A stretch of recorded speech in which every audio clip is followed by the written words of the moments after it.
Allah is my heart's speech. Your mercy is what I beseech. Keep in my heart your remembrance, and in your deen allow me to advance. Help me in my quest. Permit me to pass the ultimate test. Help me in my quest. Permit me to pass the ultimate test. السلام عليكم ورحمة الله تعالى وبركاته. أعوذ بالله السميع العليم من الشيطان الرجيم من همزه ونفخه ونفثه. بسم الله الرحمن الرحيم. الحمد لله وكفى وسلام على عباده الذين اصطفى لا سيما المصطفى صلى الله عليه وعلى آله وصحبه وسلم تسليما كثيرا. Dear brothers and sisters, welcome to a new edition of your program Ask Huda. Let me remind you quickly with our phone numbers. Area code 002-0238-555-248 or 249.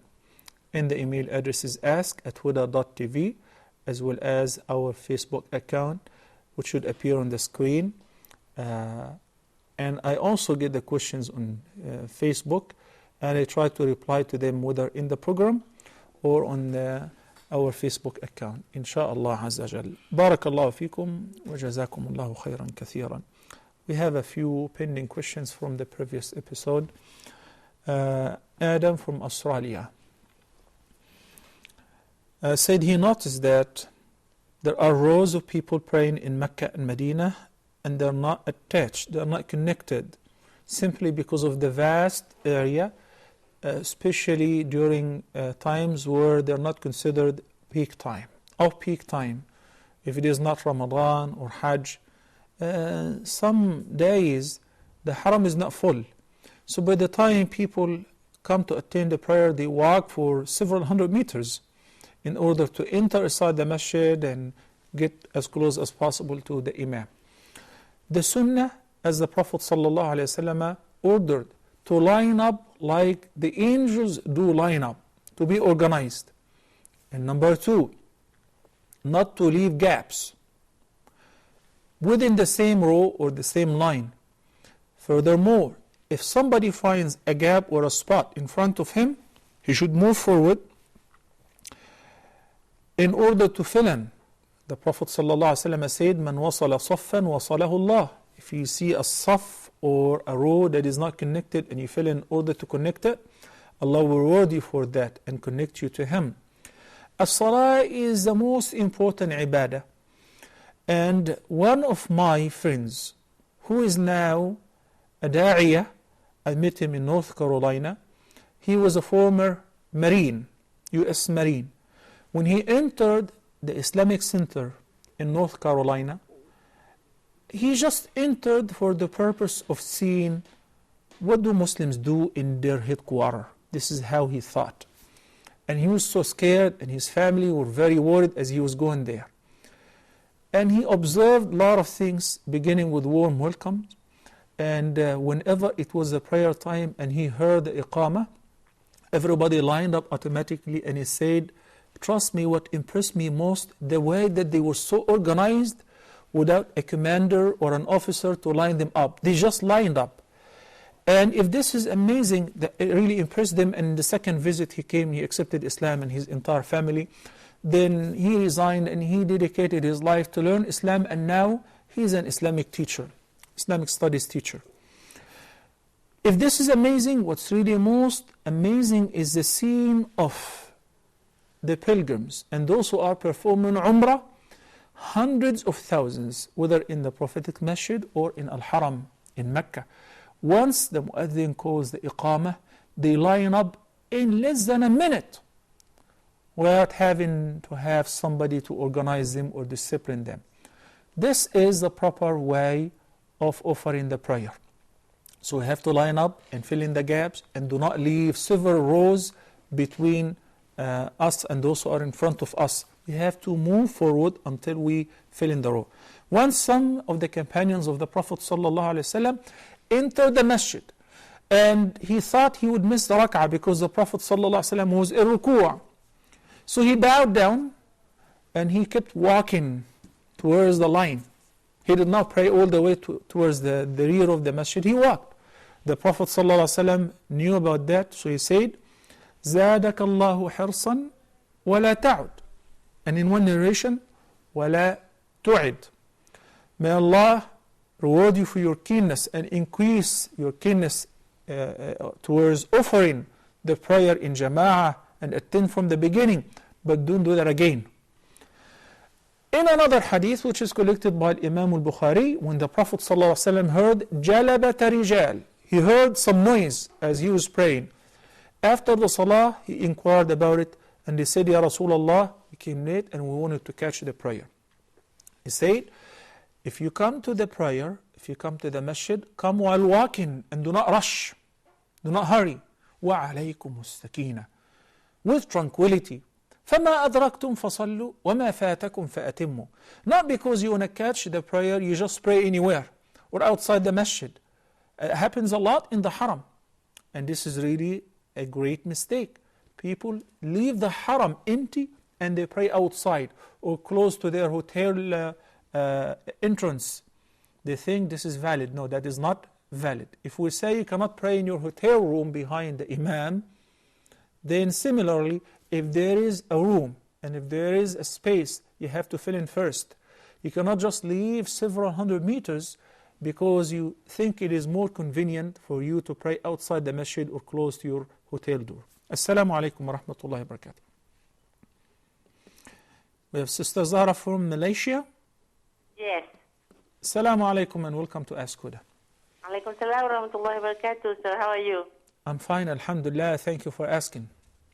Alhamdulillah, brother. I have 3 questions, sir, and this Please. is Amana from 3 different ladies. Just make sure they're easy ones, okay? I cannot promise this. Okay. Alhamdulillah. Brother, the first question is, this friend of mine had loaned some money to her friend, who said that she will pay it back after a week. And the week passed, and the payment was not made. Now, they have met after this time has lapsed, and my friend who loaned the money is feeling that her trust had been compromised. So she said, how do I deal with this in the deen? She wants to do it right. Number 1. Number 2, sir.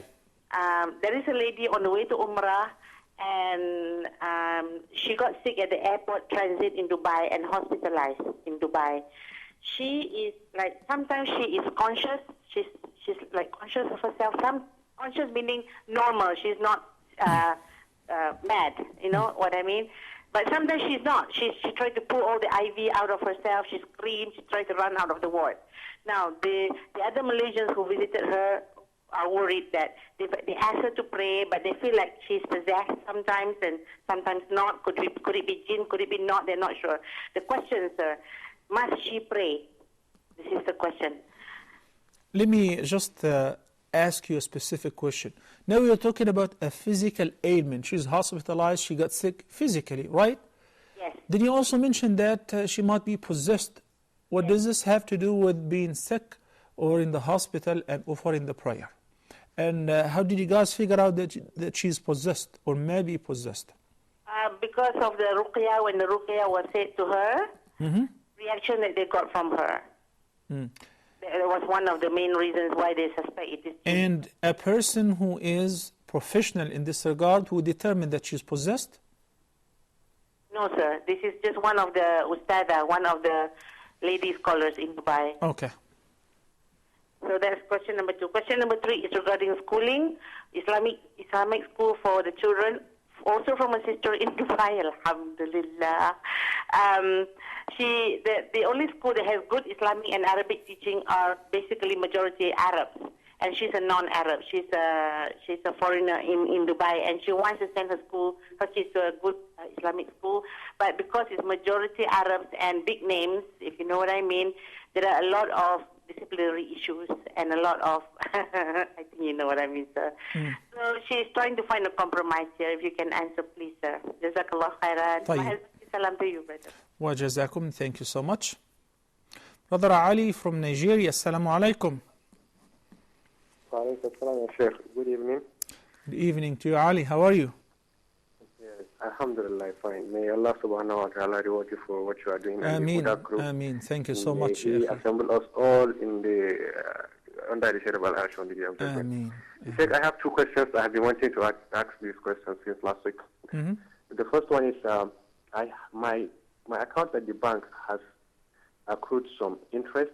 So to dispose of it, can I give it to some of my relatives that I know required some money, maybe, or should I give it to people that do not know me, or how do I dispose of it? That's my first question. Are they really poor? Second question is, Your relatives, are they really poor and in need for that money? yes, actually, definitely. Some of them are in need of it. Okay. So the second question is it permissible for a person to name his son Muhsin? Muhsin? Muhsin, because somebody told me Muhsin, Muhsin. Muhsin. Somebody told me yes, it's Allah subhanahu wa ta'ala. So I don't know if it's correct.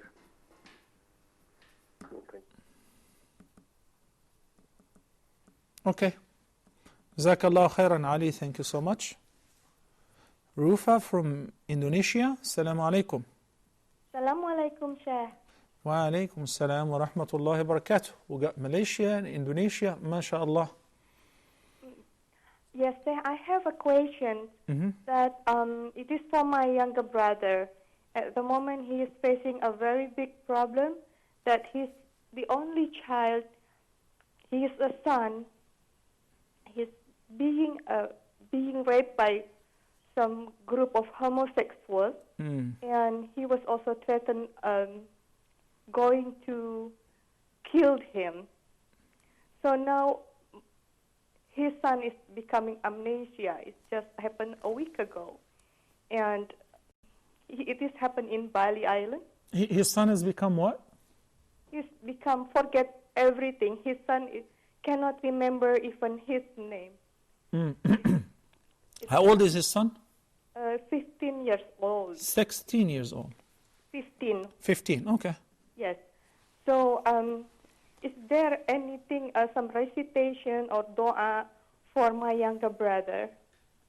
Because now, because of the condition of his son, he cannot communicate, and but we found some proof on his body, and my younger brother tried to convince his son, because now the doctor is taking care of his son, but because of there is some threat that saying that they will kill his son, because his son keep on saying unconsciously that it is a trap, like this. So Okay. we don't know.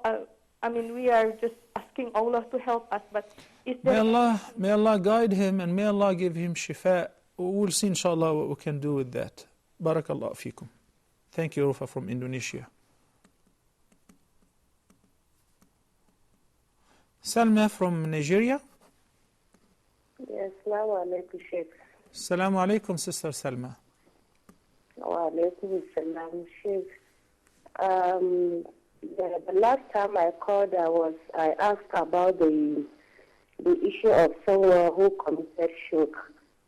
So ever since you give an answer, I'm seriously worried, because the reason why I asked that question is About somebody who commits shirk? Who are very... Hello? You said about somebody who commits shirk? Yes. So he's asked me about parents. So they used to associate in... I can't hear you. You're breaking off. Telling. Sister Salma, you're breaking off. And I do remember a few episodes back answering this question. It was towards the end of the program. But Okay. I would be more than happy if you can repeat the question in a clearer way, because I cannot understand you right now. You said? Yeah, I can. You're breaking off. Okay. Hello? So why don't you leave your question with the brothers in the control, please? And the brothers, can you collect the question and send it to me, inshallah? I'll be more than happy to answer in the next segment, inshallah. Atif from United Arab Emirates, and we will pause after this call, inshallah. Naam, Atif. Assalamu alaikum, Sheikh. Wa alaikum salam wa rahmatullahi wa How barakatuh. are you, Sheikh? I'm fine, alhamdulillah. Thank you for asking, ya akhi. Alhamdulillah. Sheikh, I have a question. Yeah. In my office, in my computer, I downloaded all the Quran. So whenever I have time, I'm reading. What is my question is in the Quran, total 14 sajdas is there. So whenever sajda is coming, I cannot do sajda in the office because it's not clean. So what is my question is, I can, after coming home... Can you tell me one thing? How do you know that the office is not clean? Are you talking about the regular cleanness or the tahara? Yes, is there, but there is no, means everybody is coming, going with shoes. That is why I'm saying. So, even if people are walking with the shoes in the streets, the street may be dirty because it's dusty, it has mud or whatever. But dirty in that sense does not mean that it is not pure. Purification is different. What's required as a prerequisite for the validity of the salah pertaining tahara, the purity of the mahal, the spot. It does not mean that it's swept and it is clean in a sense that it is mopped and swept. No, it means it does not have any impurities such as urine, soil. Not like that. That is not anything. Naam? So that is not like that. But I can do sajda in after coming home. I can do sajda in home. I'm trying to help you out by saying, if it is clean as far as pure, then do the sajda there. Okay? Because you can pray there. The Prophet ﷺ said, وَجُعِلَتْ لِيَ الْأَرْضُ مَسْجِدًا وَطَهُورًا. One thing. Second, if you're working, it's hard to imagine somebody who's working, unless if your job is some sort of physical exercise, that you do your job physically, not mentally. If you're working on your desk, how would you be listening to the Quran and working meanwhile? So what I'm trying to do is, or say is, Allah subhanahu wa ta'ala said, إِذَا قُرِئَ الْقُرْآنُ فَاسْتَمِعُوا لَهُ وَأَنصِتُوا لَعَلَّكُمْ تُرْحَمُونَ. Listening to the recitation of the Quran is a great ibadah. It is as important as reading as well. But you have to be listening, not to play it in the background. So that's why if you're listening in your leisure time, or if your work is some kind of a physical work, like a mechanic, or a construction engineer or whatever, and he's listening to the Quran, it won't affect his work. But the type of work which requires attention and mental attention, you cannot be listening to the Quran meanwhile or playing the Quran as your background. And once you recite the sajda, you can make sujood. If you're not capable for any reason, and if you don't have tahara, you don't have a place to make sujood, you can postpone it until you have a chance, then you can make it up. Barakallahu feeka Atif. Jazakallahu khair. I requested the brothers and sisters to hold and pause their phone calls for now because we have many questions. Zachary from Libya last time inquired about if I can recommend good schools in the KSA, and also Sister Zahra from Malaysia today inquired about schooling in Dubai, where the big shots send their kids, but it's an Arabic school, etc. To me, the story is entirely different. I do look at it this way. If I have an access to send my kids to the best American schools, but they will not be in the good company, they will not be raised properly, their colleagues will be bragging about their Jaguar, about their different types of cars and mobile phones and expensive pens. This pen is like $1,000 or whatever. I'm not going to put my kid in this school, even if I can afford it. Even if I can afford it. And I would like, if I have time, to explain how Umar ibn Abdul Aziz, whose title is the fifth rightly guided caliph, who was a descendant of the great Khulafa, how he was treated when he was a child. And this is what led him to be a righteous Khalifa. If we would like our children to be righteous people in the future and to be leaders of this ummah, it is not about the international school. Look for a school which will teach, along with the science and math and English or language and whatever, most importantly the deen, and the akhlaq and the manners. It is so sad that we spend tens of thousands to send our kids abroad or to invite private tutors to teach either piano classes or whatever. Any of this nonsense. And very few people think of hiring a sheikh, not just a hafiz to make my son know how to read the Quran so that we have an Ameen party and Bismillah party and celebrate all of that. No, all of that is not sufficient. Can you hire an educator, a person who would raise your children and teach them the deen, not only in the books, how to behave, how to act, how to walk in the street, how to deal with others, how to deal with elders, with people who are younger than you, with your colleagues, the Islamic etiquette in every fashion. Al-Umara, the princes and the Khulafa used to do that, would hire people to educate their children. This is what we need. So if there is an Islamic school, but it is not very famous, and it is not, you don't have to pay $20,000 a year, humble school, that's perfectly fine. I would love to send my kids in it. I told you, I met many people who were born and raised in Saudi Arabia. Their parents were living and working there. Somebody who's 24, 28 years old, and they do not know an Arabic word. They lived their entire life in Arabic countries. They don't know in the Quran, they do not know an Arabic word. So I asked, how come?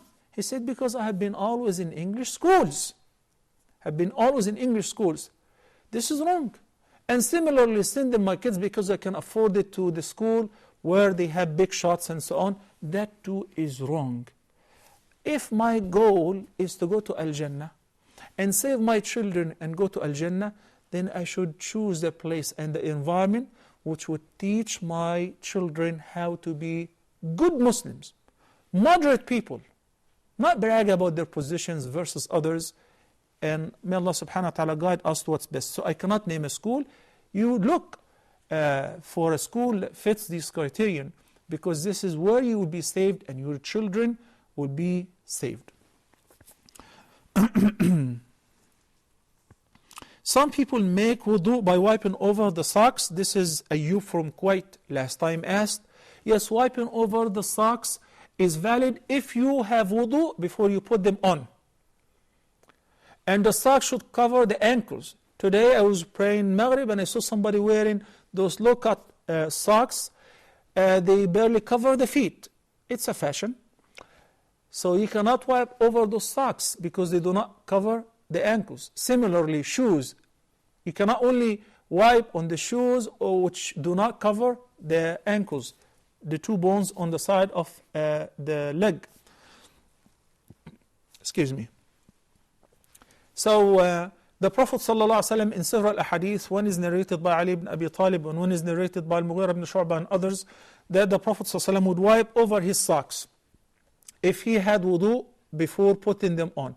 And that would be valid for a day and night for a person who is resident. And if the one is traveling, then he's given the concession to wipe over his socks, don't have to take them off for 3 days and 3 nights, 72 hours. So this is a fact that Ahlul Sunnah wal Jama'ah believe in. And this is one of the things which distinguish and make distinction between Sunni and Shias. Because Ahlul Sunnah follow the Prophet ﷺ in this regard. And that's why the chapter of wiping over the socks will be mentioned sometimes under the chapters of belief or aqidah. Is it okay for my wife to use shampoo and wave on? Yes, it is okay, and it is recommended to. Why do you think that women cannot wear makeup and perfumes? They can wear the best makeup, lipstick, eyeliners, everything at home for their husbands. But if they're ready to leave their homes, should remove any of that. Make sure that their tafilat, they're very ordinary, should not expose any of their fitna or their beauty to anyone other than their husbands or their maharim. This is what Allah subhanahu wa ta'ala said. وَلَا يُبْدِينَ زِينَتَهُنَّ, except, should not show or expose their zina, their beauty or adornment to other than, of course, the husband and or the maharim. So at home, you wear whatever you want to wear. But of course, for the nail polish, if the woman is not in her menses, which means if she prays and she's required to make wudu, she cannot wear nail polish, because the nail polish leaves a layer that prevents the water from coming in contact with the nails, and that nullifies the wudu. I see some sisters go for Hajj and Umrah with the nail polish. Then in this case, the wudu is invalid, and anything that is based on it is invalid. Tawaf, salah, you name it, because the wudu was not there in the first place. Muhammad from Australia said, is it permissible to divorce? He said, your wife. I would say somebody's wife. Is it permissible to divorce somebody's wife if she is pregnant? And this is the proper way to phrase the questions. Yes, it is permissible, and the divorce will be effective. And it will be effective. It is a bid'ah, an innovation, to divorce one's wife if she is in the menses, or after the menses is over and he had contacted her sexually. These times are not allowed for a person to divorce his wife. Rather, he should divorce her if divorce is the last resort. في طهر لم يجامعها فيه, in a purification where he did not touch her, meaning did not have a complete sexual relation with her. How can a single man fight his physical or sexual desires? The Prophet ﷺ said, من استطاع منكم الباءة فليتزوج. Marriage. And sometimes youthful men do have this extra desire. And that's why Allah subhanahu wa ta'ala said, فَانْكِحُوا مَا طَابَ لَكُم مِّنَ النِّسَاءِ مَثْنَى وَثُلَاثَ وَرُبَاعَ. It is permitted. But if one cannot afford it financially, then in this case the Prophet ﷺ prescribed fasting. فَالصَّوْمُ لَهُ وَجَاء. Fasting will be a shield or a protection in this regard. It will weaken the desire to the utmost. So a sawm is an alternative. Increase in making dhikr, and do not stay alone by yourself for a long time. Hang around with people all the time. And by the way, exercise and physical sports, which will make the person worn himself out in a physical effort, will divert his attention from things like that. Lowering the gaze, obviously, staying away from the bad company, because this is like similar to fire and gas. Then you kindle a fire. So stay away from the sources of fitan, and strengthen yourself by siyam, fasting, making adhkar and dua, and exercise, the physical exercise. Let's take a short break, and inshallah once we come back we'll start taking phone calls. We'll finish the pending questions along with some of today's question, and we will get more questions to be answered inshallah azza jal after the break, so stay tuned.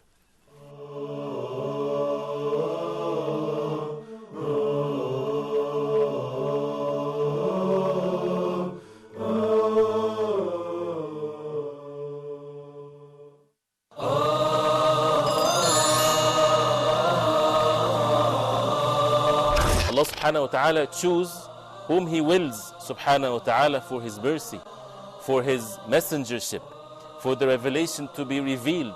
This is not for the human beings to make that decision. If a person would turn to Allah subhanahu wa ta'ala sincerely, truthfully, asking for forgiveness, Allah subhanahu wa ta'ala promised to forgive. We have as Muslims a duty, and that is to recite the book of Allah, to ponder over the verses, the words of Allah subhanahu wa ta'ala, and to act according to the Quran. The mercy of Allah subhanahu wa ta'ala encompasses everything, but who would this mercy will be for? And the Prophet sallallahu alaihi wasallam was sent to all mankind. So the ummah, or the people of the Prophet sallallahu alaihi wasallam, are all mankind since the time of the Prophet sallallahu alaihi wasallam till the day of judgment. Why waste our life without getting to know every verse in the Quran, what Allah subhanahu wa ta'ala wants from us?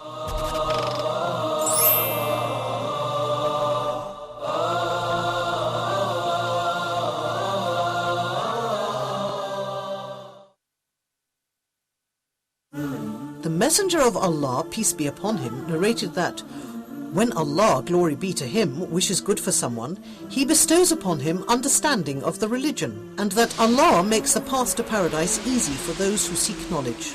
Preoccupied by work or family in the modern world, a Muslim may struggle to find time for acquiring Islamic knowledge. To ease this struggle, we are launching Huda Academy to be your gateway to online Islamic e-learning. Enroll now and study from our renowned scholars. Learn Aqidah from Dr. Muhammad Salah. Learn Fiqh from Dr. Hatim Al-Hajj. Learn Hadith from Dr. Muhammad Saeed. Learn Tafsir from Sheikh Ibrahim Zidan. And learn Arabic from our professional instructors. Successful graduates of Huda Academy will go through a final test and eventually receive a certificate of completion. To enroll and learn more about Huda Academy, please visit us online at hudaonlineacademy.com.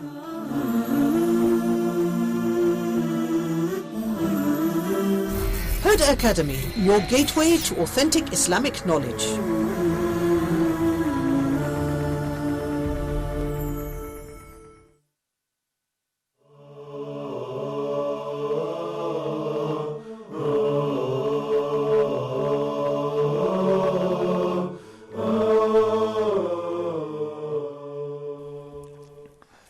Assalamu alaikum wa rahmatullahi wa barakatuh. Welcome back to Ask Huda.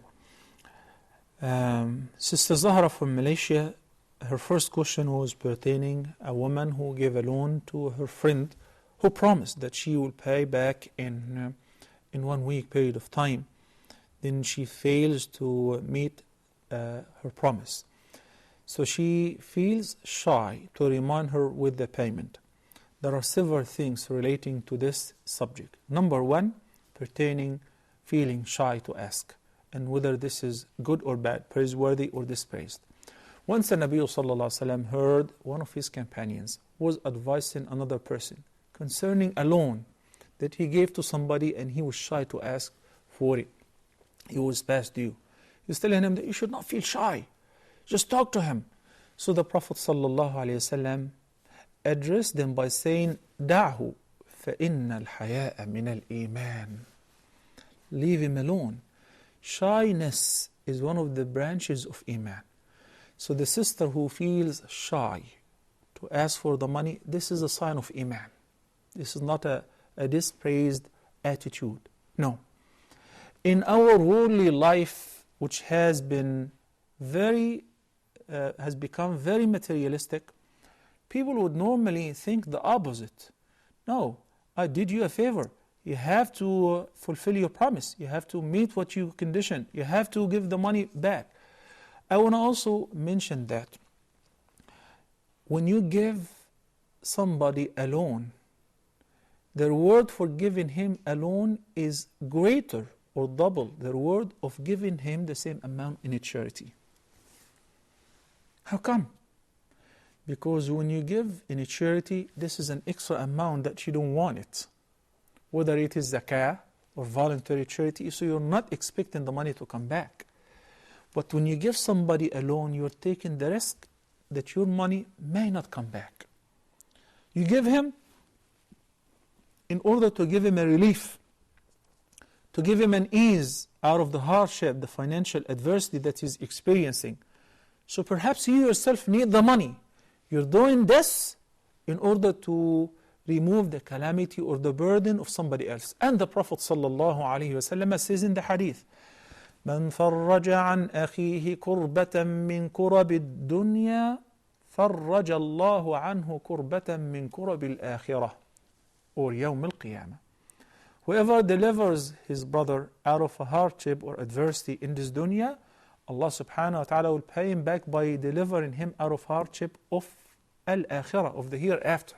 Imagine, in the hadith, the Prophet ﷺ said that on the Day of Judgment, telling us about a scene of what will happen on the Day of Judgment. They will bring somebody, they ask him, do you have any good deed? No, I do not remember doing any good deed. Except one thing, that if I gave somebody a loan and he was not able to pay back on time, I would give him a respite. انظروا, I will make it easy for him. So Allah subhanahu wa ta'ala himself will speak out saying that we are more worthy than you to do so. Take him to Al-Jannah. Giving ease and making things easy for others is one of the greatest virtuous acts. The Prophet ﷺ said in one hadith, لأن أمشي في حاجة أخي حتى أقضيها له خير من أن أعتكف في مسجدي هذا شهرا. Compare the reward of number one, I will actually mention number two first. The reward of making i'tikaf in the prophetic masjid for a whole month. Imagine each salah is rewarded 1,000 times more than praying anywhere else except in al-Masjid al-Haram. Fine. So i'tikaf for a whole month in the prophetic masjid has a great reward. Helping somebody who's in need until his need is fulfilled has a greater reward than making i'tikaf, than the reward of making i'tikaf in the prophetic masjid for a whole month. More and more hadith collected by Imam Muslim and others in this regard. But keep in mind that if we were so amazed that Sa'd ibn al-Rabi', the Ansari, who offered Abdul Rahman ibn Auf of the Muhajirin, he offered him 50% of his wealth, one of his houses, and he said, I can even divorce one of my wives if you're interested. He offered them 50% of what he has. If this is really amazing, what's more amazing is the reply of Abdul Rahman ibn Auf, who was very decent, and said, بارك الله لك في مالك وفي بيتك وفي أهلك. May Allah bless you in your house, in your wealth, and your family. Rather, show me where is the market. That's called dignity. Some people think that these guys have a lot of money. Oh, he's working in an international company. He must be making tons of money. So if I ask him for a few thousands, it won't hurt him. So he's taking the money with the intention that he's not paying back. For him, I would like to tell him the following. قال رسول الله صلى الله عليه وسلم, the Prophet صلى الله عليه وسلم said, من أخذ أموال الناس يريد آداءها أدى الله عنه ومن أخذها يريد إتلافها أتلفه الله. One who borrows money from people because he's in need, he's desperately in need, and he intends to pay back, Allah will help him out to settle his debt and pay back on his behalf if he can. But one who took the money because he thinks they have a lot, and he's not planning to pay back, then أتلفه الله. Allah will destroy him and destroy his wealth. Assalamu alaikum wa rahmatullahi wa barakatuh. Muhammad from Qatar. How are you, Sheikh? I'm fine, alhamdulillah. Thank you for asking. Okay. I have a question. Can a jinn or shaitan able to damage a believer's body? For example, is it possible to make any damage like heart, kidney or cancer? Okay. Barakallahu fi. Jazakallahu khair. Nawshab from Oman. Assalamu alaikum. Walaikum salam, Sheikh. How are you? Alhamdulillah, shukra. Can you tell me the meaning of Nawshab? It's not B, it is D. D for dates. Naushad. Naushad. Okay. Yes, yes. What does it mean? A couple of days before. What does it mean? I think it is happy. Happy? The closest meaning to Arabic is Nushad. So this is popular in India. This name is so popular. This is an Indian name though? Yeah, I'm from India basically. Naushad. Yes, yes. So brother Happy, what's your question? Okay, so I have one question. I'm working as a teacher, and your students must be very happy with you too. Inshallah, I'm expecting for that. Inshallah. So, Sheikh, the hijab for men is like lowering the gaze, if I'm not wrong. And in my class, there are many ladies most of the time, and my concern now is if I lower my gaze, then it must be like I have to take the class either by looking into the ground or by looking into the ceiling. And if I do so, I'm afraid like the student may not have the attention towards the class. Oh, you're talking about your students? Yeah, students, yes. How old are your students, or what class are you teaching? I'm like, I think there are around 22, 23 years. Wow, oh, you've been tested, boy. MashaAllah. Yeah, so okay. I want to be in the hijab for men. What is prescribed? I wouldn't use the word hijab for men because men should cover their awrah. It's not called hijab, it's the body part which should be covered. But for women, hijab is, as you know, to cover the entire body according to one view, or the entire body except for the hands and the face in another view. Yes, you've been tested, and it is hard to be in a class like that. But I'm not going to tell you to quit working. If you find a school where you'll be only teaching boys, that's much safer. Alhamdulillah, shukrullah. Otherwise, if you're stuck in this place and this is what you have for the time being, yes, you have to keep looking only towards the boys or lower your gaze so that you would not be looking at girls because they are grown-up girls. You're talking about college students. This is why when we say that Islam does not allow free mingling, some people think this is very extreme and this is radical and so on. No, this is one of the steps of maintaining modesty of the entire society, because another baridu zina. When one keeps looking at beautiful girls right and left, what do you expect next? He's got to think about it. And if one of these girls are not really properly brought up, and she speaks softly to the teacher or send them a message or a love message or whatever, one thing leads to another. And we have seen this all the time, whether in America or any of the Muslim countries, because this is a human instinct. So for the time being, I advise you to lower your gaze, or sit the boys on one side or the girls on one side, or the boys in the front and the girls in the rear. And this is how. I want to tell you another thing. I really can be looking at you or facing you but not seeing you, not looking at you. This is a matter of personal conscience. So when you have this conscience of Allah's presence and He is watching you and He orders you to lower your gaze and so on, that will help you, inshaAllah Azza Jal, to lower your gaze. May Allah help you in this regard. Thank you, Brother Nushid. Assalamu alaikum.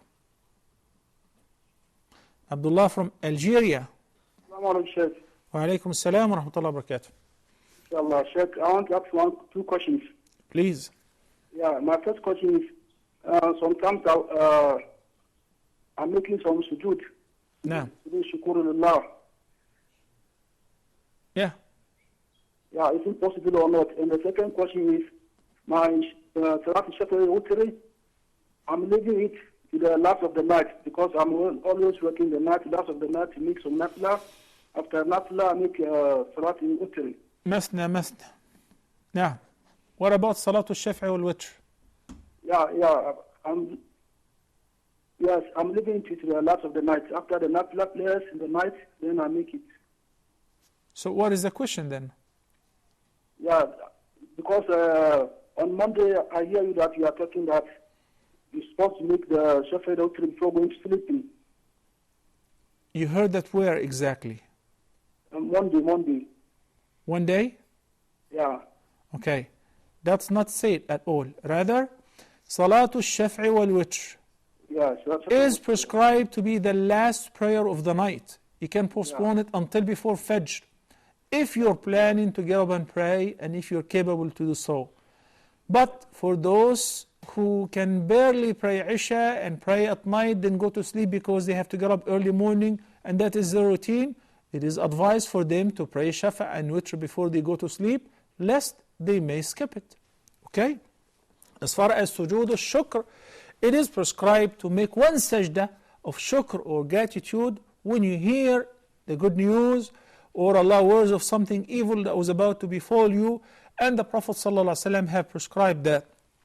He made sujood al-shukr as he entered Mecca while he was on the back of his camel, ﷺ. So the person may fall in sujood upon knowing good news or have received something that pleases his heart, or to thank Allah subhanahu wa ta'ala for protecting him from any harm.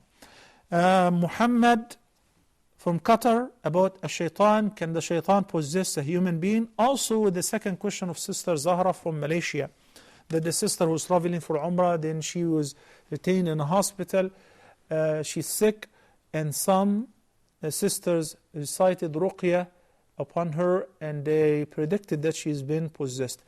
Possession happens. And it happens due to many, many reasons. It happens. Could be simply due to sorcery, magic. Somebody casts magical spell on the person. Or the shaitan possessed, any of the jinn possessed the person. If the person entered the restroom without saying the invocation, seeking protection of Allah subhanahu wa ta'ala against the male and the female jinn, أعوذ بك من الخبث والخبائث, it may happen. Many reasons. Inshallah, that will be discussed in details in Aqidah in the second phase when we come to speak about the jinn and exorcism. And is it possible to exorcise or drive out the jinn or Satans from the body of the possessed human being, and the proper ways of exorcism as prescribed by the Prophet ﷺ. But yes, it is possible. If the sister who recited Ruqya is professional and she knows the signs or the symptoms, such as the woman is speaking in a different vocal tone, or somebody is speaking on her tongue, or whenever the Quran is recited, she's aching and she cannot bear it, and so on, then in this case, yes, she is possessed. Can the shaitan cause cancer or kidney failure or liver cirrhosis or whatever? These physiological ailments and physical diseases, we should not right away think, oh, this is a shaitan, this is a mess, this is... People right away, they resort to this option. Go to the doctors, to the specialist, run all the tests, or the lab, require lab steps and everything. And when they say you're perfectly fine, then along with the ruqya, we figure out whether the person is being possessed or under a magical spell or not. But we should not right away think of, oh, that must be the jinn. That's not necessarily true. Because Allah subhanahu wa ta'ala said in the Quran, وَلَنَبِلُوَنَّكُمْ بِشَيْءٍ مِّنَ الْخَوْفِ وَالْجُوعِ وَنَقْصٍ مِّنَ الْأَمْوَالِ وَالْأَنفُسِ وَالثَّمَرَاتِ وَبَشِّرِ الصَّابِرِينَ. Life is all about that. Some days are good, some days are not so good. Today somebody is happy. In the evening he may lose a beloved person. He's very healthy and he was the world champion in whatever. Then all of a sudden he loses a limb, he becomes a handicap. Alhamdulillah. Thank you, Allah, for whatever you give me, and thank you for whatever you take from me. Patience. It doesn't mean that you settle and you do not do anything, or do not seek remedy, do not go to the doctors, or ask somebody to see if you're been afflicted by a magical spell. Utilize all the possible legal means. Go to the doctors, to the specialists, run all the tests. And meanwhile, the ruqya is very effective, whether in physiological cases or mental cases. It's not only related to the mental cases. And Nabi sallallahu alaihi wasallam would give ruqya for any person who's sick. And Umar ibn Khattab used to recite Surah Al-Fatiha as means of ruqya. And as you know, the incident of the leader of his clan who got bitten by a scorpion, and some of the Sahaba gave him ruqya by reciting Surah Al-Fatiha, and he was cured. طيب. Ali from Nigeria, the interest that he collected from the bank, if there is no other bank, if there is no Islamic banks, and you have to save your money in this bank because otherwise it's not legitimate. So you collect the interest and you give it to the poor, whether he's a relative or an orphanage or a school or a hospital, no problem. The name Muhsin, can somebody be given the name Muhsin? Yes. فمنهم محسن ومنهم ظالم لنفسه فمنهم مقتصد ومنهم ظالم لنفسه. The word Muhsin has been mentioned as the person who is a good doer or a righteous doer. So it won't hurt to call a person Muhsin, because you're not giving him one of the traits of Allah subhanahu wa ta'ala. So Muhsin means a person who is a good doer. It's okay. As far as Roma and her nephew who's been raped by a group of homosexuals and he lost memory or whatever, it could be a psychological shock. We all pray for his quick healing. أسأل الله العظيم رب العرش العظيم أن يشفيه اللهم رب الناس أذهب بأسه واشفيه أنت الشافي لا شفاء إلا شفاؤك. And I urge all the viewers to pray for him. Inshallah Azza Jal. May Allah subhanahu wa ta'ala punish those perpetrators and bring them to justice. Allah Ameen. Brothers and sisters, do not forget to pray for your brothers and sisters in Syria who are constantly under the attack of these barbaric Alawis and Nusayris. May Allah subhanahu wa ta'ala give them victory, and may Allah subhanahu wa ta'ala punish their enemies and take them out. Allahumma ameen. أقول قولي هذا وأستغفر الله لي ولكم وصلى الله على نبينا محمد وعلى آله وصحبه وسلم تسليما كثيرا. Allah is my heart's speech. Your mercy is what I beseech. Keep in my heart your remembrance, and in your deen allow me to advance. Help me in my quest. Permit me to pass the ultimate test. Help me in my quest.